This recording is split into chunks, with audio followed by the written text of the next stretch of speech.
Le conseil de classe envisage une réorientation pour Antoine. Nous ne comprenons pas pourquoi il perd son temps. Il est doué en sport, mais dans les autres matières, ce n'est pas le cas malheureusement. Nous demandons à voir les parents afin d'orienter Antoine vers une voie qui lui correspondrait plus. Que va-t-on faire de toi, Antoine? Je ne sais pas. Nous t'avions prévenu, tu vas devoir redoubler. Il n'y a pas un autre moyen? Comment ça? Me laisser une dernière chance. Non, nous sommes désolés pour toi, mais tu les as toutes épuisées. J'ai commencé à pratiquer le foot quand j'ai vu qu'il y avait des possibilités que je m'améliore. Je commençais à devenir bon. J'ai vite été repéré par les sélectionneurs. Je te raconte pas comment j'ai ramé, c'était dur, un truc de ouf. Mes priorités ont changé et un jour on m'a fait passer un concours pour pouvoir m'entraîner au Real Madrid. Dans l'avion, je pensais à trop de choses. J'étais vraiment stressé. Quand j'ai atterri en Espagne, je ne savais pas du tout où aller, j'étais perdu et stressé dans l'aéroport. J'étais parti tout seul, personne pour m'accompagner. Je devais rejoindre l'équipe à une adresse que j'avais sur un bout de papier et je ne savais pas dire un mot de l'espagnol. Je commence à m'approcher d'une dame, elle était plutôt mignonne d'ailleurs, et je lui dis: Excusez-moi, habla espagnol? Ah là là. Elle s'est moquée de moi. Et pour bien combler ma galère, je n'avais plus de batterie de sur mon tel. J'étais pas bien, je pensais que tout était perdu et que tous mes efforts étaient à l'eau. Je me suis assis sur un banc et j'ai commencé à pleurer. Là, un vieux monsieur s'est approché de moi. Lui, il restera gravé dans ma mémoire, très longtemps. Il parlait français. Alléluia, je t'ai sauvé. Il m'a guidé et j'ai pu arriver à mon rendez-vous à l'heure.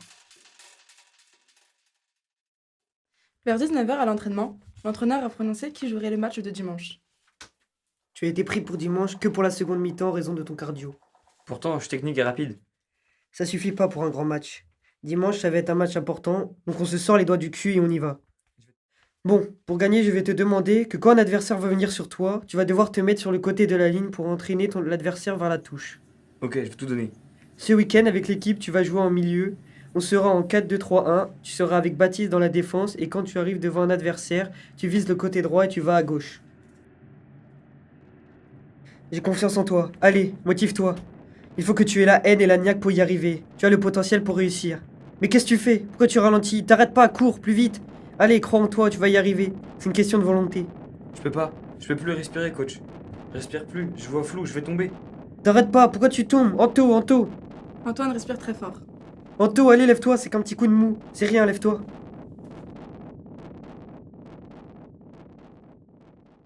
Bonjour, voulez-vous entrer? Bonjour, oui, bien sûr. Voilà, donc nous allons commencer par un test d'effort. Excusez-moi, mais cela consiste à quoi? C'est un examen qui consiste à enregistrer un ECG durant le déroulement d'un exercice physique calibré. Il permet d'aider au diagnostic des maladies coronariennes. Ok. Si vous voulez bien monter sur le tapis de course.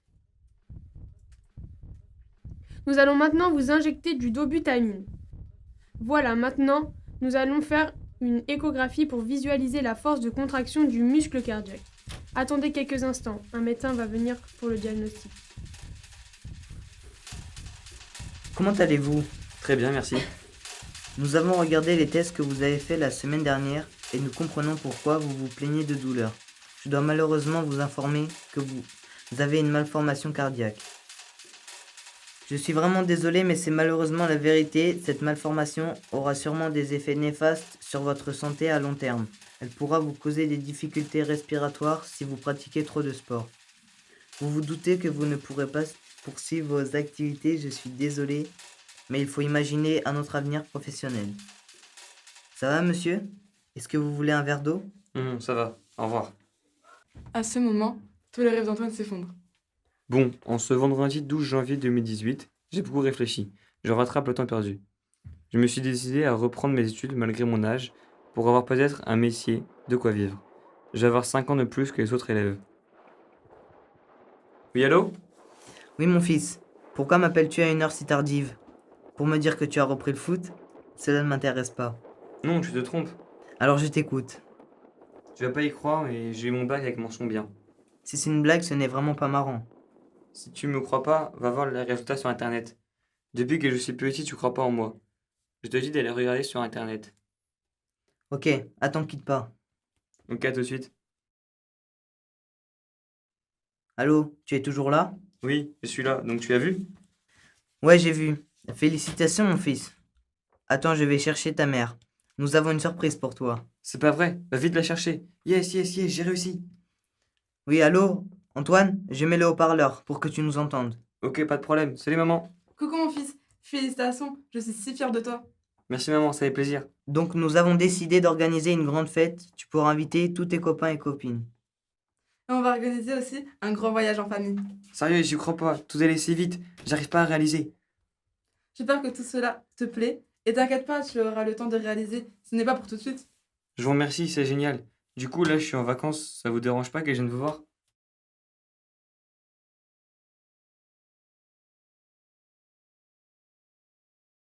Mon papou a habité toute son enfance en Israël. Puis ses parents ont décidé de venir habiter en France. Il a baigné dans sa religion depuis sa plus tendre enfance. Avant que son père ne meure, il lui a dit: Mon fils, il faut que tu transmettes notre religion aux générations futures. Il a donc suivi sur son conseil et il a donc consacré sa vie au judaïsme. Il s'est promis de faire aimer et de transmettre sa religion à sa femme et à ses enfants, ce qu'il a fait. Le jour de ma naissance a été la plus belle journée dans la vie de mes parents, en effet, étant le premier enfant qu'ils ont eu. Vers mes 5 ans, mon papou, mon grand-père paternel, est malheureusement décédé. Depuis ce jour-là, ma nanou, ma grand-mère, est venue habiter à la maison. Mon père ne voulait pas la laisser seule. Le jour de mes 13 ans, mon père m'a annoncé que ma nanou avait un cancer du sein et qu'elle allait sûrement mourir dans les mois à venir. Quelques mois plus tard, elle a rejoint les cieux. Sa mort a été plus difficile que celle de mon papou. Le jour de sa mort, sur son lit d'hôpital, ses derniers mots dédiés à son fils étaient: Mon fils, pour ton père, promets-moi de toujours suivre cette religion, promets-moi de transmettre cette religion à tes enfants. Je m'appelle Marie, j'ai 26 ans. J'ai toujours vécu dans une famille très croyante, de religion juive. Quand j'étais petite, j'étais très croyante, mais c'était surtout parce que mes parents me forçaient à suivre cette religion. À 19 ans, j'ai eu un copain de religion catholique, Pierre, dont j'étais très amoureuse. Mes parents n'étaient pas au courant de cette relation et c'était le meilleur choix. Pierre m'a beaucoup appris sur sa religion et je l'admirais. Je suis restée 3 ans avec lui. Par peur de décevoir mes parents, je ne voulais pas leur en faire part. Malheureusement. Parce qu'aujourd'hui, j'ai enfin décidé de me lancer et de changer de religion. Mais pourquoi ne veux-tu pas autant de liberté que moi? C'est ma religion qui m'interdit. Oh, c'est pas grave, tu sais, ta religion ne doit pas te l'interdire. Tu es libre de ce que tu fais. Regarde-moi, je suis musulmane et je suis libre de mes choix. Bon, d'accord, t'as raison. Ce n'est pas moi. Ce sont mes parents qui m'obligent à ces restrictions. Ils sont très croyants et me disent que ce n'est pas bien pour moi d'avoir trop de liberté. Tu n'es pas obligé de les écouter, tu sais, moi, mes parents étaient pareils. Ils me donnaient plein de restrictions, mais à partir de mes 18 ans, je ne les écoutais plus. Ouais, mais t'avais 18 ans. Et alors, t'en as 20, toi? Je veux que tu prennes conscience que tu n'as aucune liberté. Tes parents te suivent à longueur de journée. Ma vie me convient parfaitement. Je pense que tu n'es pas consciente de l'emprise qu'ont tes parents sur toi. Ouais, peut-être bien, mais ils ont été éduqués comme ça et ils me font transmettre leur savoir et leurs valeurs. Tu dois te libérer et être heureuse avec ton copain, sans le cacher aux yeux de tous et surtout de tes parents. Est-ce que tu connais Simone de Beauvoir? Oui, je vois, mais je vois pas le rapport. Je t'explique. C'est une femme qui s'est beaucoup battue pour la liberté. Elle est considérée comme l'une des théoriciennes les plus importantes du féminisme. Elle a participé au mouvement de libération des femmes. Elle a soulevé des questionnements importants afin de trouver un sens à la vie, dans l'absurdité du monde dans lequel nous n'avons pas choisi de naître. Je comprends ton raisonnement, mais je veux garder ma vie comme elle est pour le moment. Cela me convient. Mais merci en tout cas, je sais que je pourrai toujours compter sur toi. Marie, qu'est-ce que tu fais là? T'as vu l'heure? Il est 2 heures. Tu vas où comme ça? Papa! Tu es descendu par ta fenêtre? Mais tu aurais pu te blesser ou encore pire, tu te rends compte? Tu es inconsciente. Je sais, papa. Désolée, je me rendais pas compte de ce que je faisais. Je ne veux rien savoir. Tu es allé où comme ça? J'allais voir un ami. Et je sais qu'il est tard. Je suis désolée, j'aurais pas dû. Un ami? Et tu risques ta vie pour lui. Tu te rends compte de ce que tu as fait? Et tu comptes aller le rejoindre où à une heure pareille? Dis-moi tout de suite c'est qui. Qu'est-ce qui se passe? Va te coucher, c'est entre ta fille et moi. Marie, ça va? Oui, maman, ça va, t'inquiète pas. C'est mon copain, il m'attend devant le portail. Mais s'il te plaît, va pas le voir. Ah, tu vas aller voir ton copain à cette heure-là. Et qu'est-ce que vous comptez faire ensemble? Mais rien de grave, papa, je voulais juste lui parler. Lui parler à cette heure-là? Tu ne devrais pas dormir plutôt? Puis arrête de me prendre pour un imbécile, Marie. Ça suffit, j'en ai assez entendu. Pars d'ici, prends tes affaires. Je ne veux plus te voir. Tu me déçois. Je ne t'ai pas élevé comme ça avec ta mère. Comment oses-tu faire ça? Mais je suis... Je ne veux plus t'entendre. J'ai été assez clair. Tu prends tes clics et tes claques.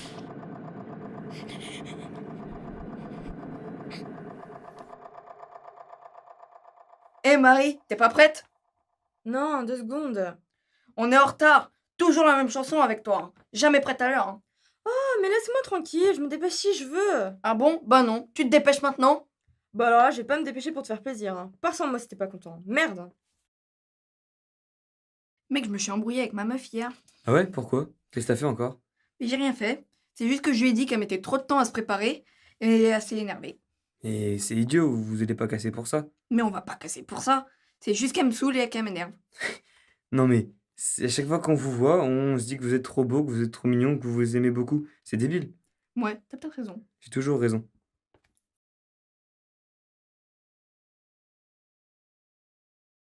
Ça vous semble normal de détruire des vies comme vous le faites? Je vous demande pardon? Je suis le mari de Madame Dillot, que vous avez virée. Je suppose que vous ne vous rendez pas compte des conséquences de vos actes. Vous détruisez des vies entières à vous toute seule.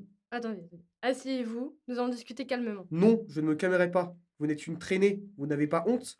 Une famille va se retrouver à la rue par votre faute. J'espère que vous porterez ça sur votre conscience. Je ne vous permets pas de me parler sur ce ton. Je n'ai pas eu le choix, c'est comme ça, calmez-vous. Et si je me calme pas, qu'est-ce que vous allez faire, hein? Vous croyez vraiment que j'ai peur, que vous me faites peur là? Ne m'obligez pas à faire intervenir la sécurité. Sécurité! On se retrouvera, croyez-moi, vous n'êtes pas fini d'entendre parler de nous. Monsieur, suivez-nous, s'il vous plaît. Entrez. Je vous dérange? Non, pas du tout. Entrez. Merci. Je voulais vous parler. Oui, c'est à quel sujet? Je voulais savoir si je suis obligée de licencier les personnes. Alors écoutez, Madame Corta.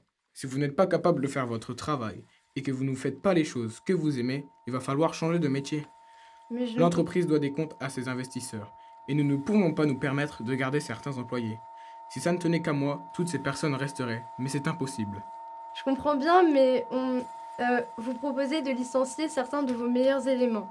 Sans eux, votre entreprise ne tournerait pas aussi bien que maintenant? Alors trouvez-moi une solution et je ne licencie plus personne. C'est ce que je disais, nous n'avons pas d'autre choix. Vous avez une autre question? J'en déduis que cette discussion est terminée. Qu'est-ce que vous avez? Je sais pas, je mange plus, je reste au lit. J'ai envie de rien faire, juste de dormir. J'ai même la flemme de me faire à manger, du coup je me fais livrer. Si c'est pas une dépression, madame. Depuis combien de temps vous êtes comme ça? Depuis à peu près 3 semaines. Alors je vais vous prescrire des médicaments. De quoi vous reposer, vous calmer un peu. Je vais aussi vous donner le numéro d'un psychologue très bien. Vous l'appellerez de ma part. Et ne restez pas tout le temps chez vous. Sortez, voyez vos amis. Merci docteur, au revoir. J'ai pas signé pour ça. Pourquoi rien ne marche? Ce que je voulais, c'était aider les gens, mais au lieu de ça, je les détruis. Je fais tout de travers. J'étais trop naïve à croire que j'y arriverais. Je me sens impuissante.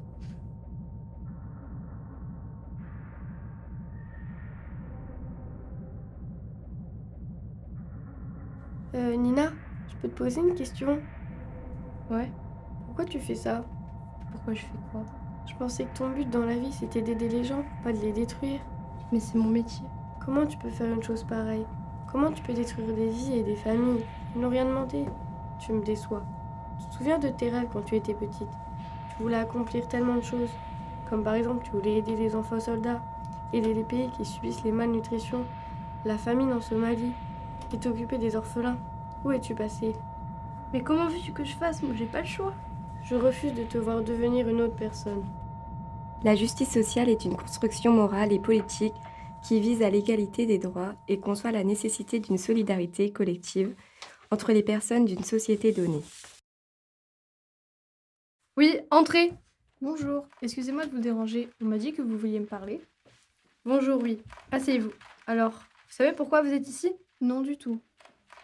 Alors, nous avons constaté des difficultés, des dysfonctionnements qui vous ont été plusieurs fois signalés. Malgré ces avertissements, aucune amélioration n'a été constatée. C'est la raison pour laquelle nous sommes amenés à prendre à votre encontre une sanction disciplinaire pouvant aller jusqu'au licenciement. Vous plaisantez? Écoutez, cet entretien est terminé, vous aurez la décision de l'administration dans les jours à venir. Oui, mais pourquoi vous me l'avez pas dit plus tôt? Je ne l'ai pas dit plus tôt car je croyais que vous allez me virer. Mais bien sûr que non, je me serais informée. Je sais que vous n'êtes pas comme ça, Madame Perquin. Je suis désolée de ne pas l'avoir dit plus tôt. Du coup, vous allez me virer? Je ne sais pas, madame. Ne pleurez pas, madame. Si je vous licencie, ne vous inquiétez pas, vous allez trouver un autre travail parce que vous avez des capacités. Mais madame, j'adore mon métier. En plus, je suis restée en prison alors que j'étais innocente. Et mon ex-mari n'a rien pris, sauf ma fille de 5 ans. Je n'ai plus le droit de l'approcher. Je sais que vous adorez votre métier, mais je n'y suis pour rien si je dois licencier des gens. Même si je vous aime bien, je fais juste mon métier. Oui, je comprends tout à fait, mais je vois même plus ma fille et j'aurai même plus de travail. Ça me saoule. Je vais voir ce que je peux faire. La vérité, c'est que je me sens impuissante. Je remets à plus tard, c'est tout. La justice sociale est un principe politique et moral qui a pour objectif une égalité des droits et une solidarité qui permettent une distribution juste et équitable des richesses.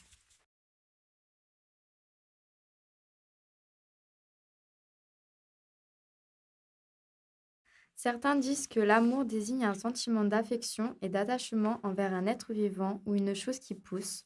Ceux qui le ressentent à chercher une proximité physique spirituelle. L'amour s'oppose communément à la haine.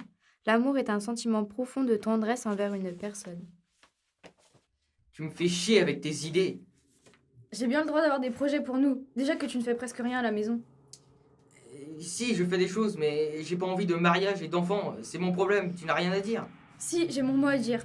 Car je veux que nous deux ça avance et qu'on s'agrandisse. Mais vas-y, rentre chez toi, putain. Décidé d'avancer avec tes projets, j'en ai rien à faire. Je fais ça pour nous et tu n'es même pas capable de prendre cette occasion. Donc va te faire. Tu as fini avec tes pensées. Je veux notre bonheur. Je comprends, mais je ne peux pas pour le moment. Un mariage, ça coûte cher et des enfants, ça prend du temps. Mais on n'est pas obligé d'en faire un cher et tout le tralala. Ça peut attendre un moment. Et pas faire tout ça du jour au lendemain. Ouais. Et pour un petit nous? Déjà, on parle du projet du mariage, donc les enfants peuvent attendre. On a tout le temps devant nous. Mais je veux aussi un bébé. Je veux être maman. Arrête de pleurer. Je t'aime, je n'aime pas te voir en train de pleurer. Je veux un bébé. D'accord, si tu veux. Mais si on n'y arrive pas, tu comprends que ça n'arrive pas d'un claquement de doigts. Oui, je sais, merci. Antoine part faire son service militaire, première lettre du début de la guerre. Bonjour. Ça fait seulement 1 semaine que je suis parti et vous me manquez déjà. J'espère que tout va bien. Ma chérie, tu me manques. Je suis pressé de te revoir. Bonjour, je peux m'asseoir à côté de vous pour déjeuner? Bien sûr, venez. Antoine, enchanté, et vous? Moi, c'est Michael. Enchanté également. On se dit tu, c'est plus simple, ça te dérange pas? Pas du tout. Vous allez... tu vas bien? C'est un peu dur en ce moment. Ça fait peu de temps que je suis là, c'est peut-être à cause de ça. Ah, tu es nouveau? Depuis combien de temps? Depuis 1 semaine. Ah, je comprends mieux pourquoi tu as pris de ce plat. Je ne devrais pas prendre de ce poisson? Le dernier qui en a mangé a passé 3 jours à l'infirmerie. Ah bah merci du conseil. Je ne sais pas ce que je vais manger du coup. Tiens, prends mon assiette. Je n'ai plus faim. Merci, tu en es sûr? T'es nouveau? Prends des forces, tu en auras besoin dehors. Merci beaucoup. C'est comment dehors? Dehors, c'est dehors. Le bruit des bombes et des tirs, des cris d'innocents. Souvent, la nuit, je repense à ces gens. Je revois les images. Je me réveille en pleine nuit pensant que c'était un cauchemar, mais je comprends rapidement que mes pensées font juste face à cette dure réalité. Bref, tu viens d'où, toi? De la caserne de Lyon, et toi? Moi, de celle de Creil. Mais je préfère dire que je viens de celle de Saint-Malo, où j'ai vécu mes plus belles années. Là-bas, je me sentais moi-même. Je profitais de mes amis. On sortait tard le soir. Je me rappelle encore des parties de football sur la plage comme si c'était hier. À cette époque, j'avais encore tout pour devenir un footballeur pro. Et qu'est-ce qui s'est passé pour que tu deviennes militaire? Bah, avec ma famille, c'était très tendu. La dernière dispute avec ma mère fut terrible. J'ai été envoyée de chez moi, sans argent, pour payer les centres de formation, sans maison. Je me suis réfugiée dans l'armée française. Bon, parlons de toi. Tu t'es bien intégré ici? À vrai dire, je ne connais personne ici, à part toi maintenant. Donc oui, je suis plutôt bien intégré ici. Ne t'inquiète pas. Ici comme dehors, tu pourras compter sur moi. Un amour secret naît entre Antoine et Michael, dont personne jamais ne saura ni ne soupçonnera l'existence. La dernière fois qu'ils se verront, ça sera à nouveau à la cantine avant leur première permission. Salut, ça va? T'as passé une bonne nuit? Oui, et toi? Oui. Ironiquement, on se retrouve au même endroit qu'il y a 4 mois, là où tout a commencé. Bon, tu penses qu'on fait quoi? Je sais pas, je pense que je vais rentrer. On va pas se quitter comme ça. Si, je pense aller retrouver ma copine à qui je réponds plus depuis trop longtemps. On se quitte comme ça? Oui, Mais tu peux pas faire ça. Après ce qu'on a vécu ensemble, tu ne peux pas. je suis désolé. Non, tu mens, tu n'es pas désolé.